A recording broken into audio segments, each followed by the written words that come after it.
I've been tuned in with the game for a long ass time, so I gotta bring this up. When you and Sergeant made that RIP Mac, like, how did that feel? Like you being in the video, because I know your YouTube channel, like, you got songs from a long ass time ago that you probably forgot about, type shit. So when you finally was in front of the camera with the RIP Mac, you feel me? How that go about? Man, that shit was, it was actually fun. It always be fun working with motherfuckers like him. Cause he a little silly motherfucker. He got a lot of energy. And he creative, fun. Nice. It was a good time working with my boy. That's my shawty Salt. Shout out to Salt J, man. For real. That's my dog. For sure. Shout out Salt. Shit, when we was in school, that nigga used to have my ass rolling. Getting class, all type of shit. Motherfucker, man. Energetic as hell, like, always got too much energy, always.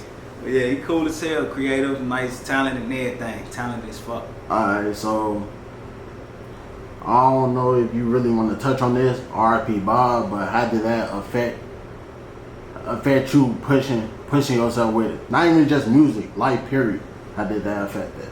Man, that shit affected me and everybody around me, like literally everybody. Cause anybody that, knew him, knew what type of person he was, and for the way this shit went, it was just, the shit affected everybody, like in a fucked up ass way, really. Like, it wasn't even in a good way, it was a fucked up way. The whole situation, everything played out, it affected everybody, and shit went how it went, which wasn't the best, but that shit was definitely a whole fucked up situation, and it played out bogus, but For sure. Long live my shorty, man. Long live the 8. So, for the people that don't know Bob, can you feel me? Go ahead, throw out some little pointers so they can get a view of how he was. Man, hey, look, this was the silliest motherfucker I knew in the world. Silliest motherfucker I knew. Folks didn't want to do shit. He supported any and everybody that he fucked with on any tip. Show nothing but love. And if he let you know that he fuck with you, he 10 toes down, all in, at all times, on whatever, you feel me? He gonna let you know that. You gonna feel that shit.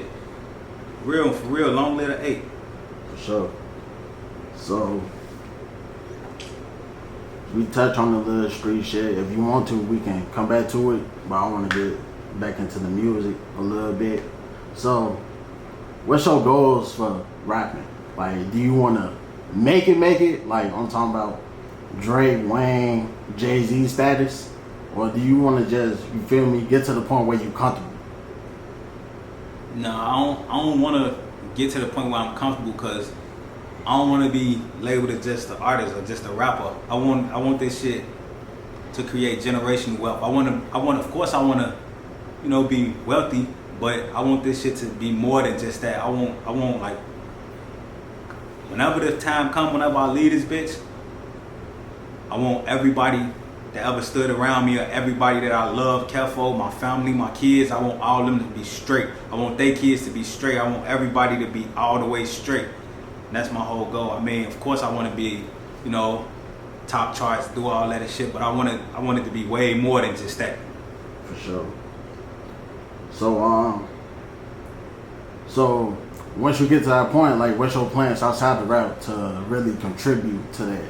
Because, people say they want to rap and get big off of rapping, but rapping is not the only way to keep on bringing in the income. So what's your plans? I'm gonna put it like this. If anybody know, pay attention to Shaq. He did the shit exactly how you supposed to do the shit.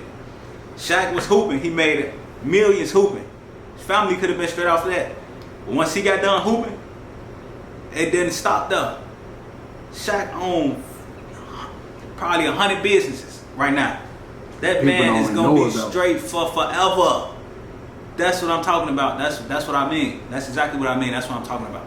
I see you touch on Shaq, but most celebrities like Steve Harvey, I know he do it. Michael Jordan, I know he do it. Like, as far as the kids go, once they get older, is you gonna make them work for it, or you gonna just hand it to them? I'm gonna let them know. I'm gonna let them know that nothing in this world is free. Nothing is gonna get handed to you. You're gonna have to show me some type of something. You ain't gonna be just it ain't gonna be everything gonna be handed to you. You want a Porsche, you want a motherfucking Wraith, you want all this and that. You ain't finna wake up and be like, look, daddy, I want this, and I'm like, alright, I'm going to get it. No, it ain't gonna go like that. But you will know it's that up. So, you know, even if it, like my kids, I ain't gonna, if you wanna go to college, do that. That's, you feel me, that's showing me. You wanna open your own business with the funds that hit you with, or you know, you save up, open a few businesses, you know, push come to shove, you need to hold a few million or something, a few 100,000 or something. And you know, I see you got your own business going on. I see you actually working and shit like that. I got you. But I ain't finna just wake up and be like, here go 10,000, here go 20,000. Nah, it ain't going like that. That shit over with. Alright, so we gonna get into the production of your mixtape. What are some producers that you worked with on the mixtape and who you want to work with outside of it? I got my boy Yayo on up first and foremost. I got my boy Yayo. Right behind that, I done worked on a lot of beats by this producer named Oh Boy. I like his shit. He really make a lot of like type shit that I like.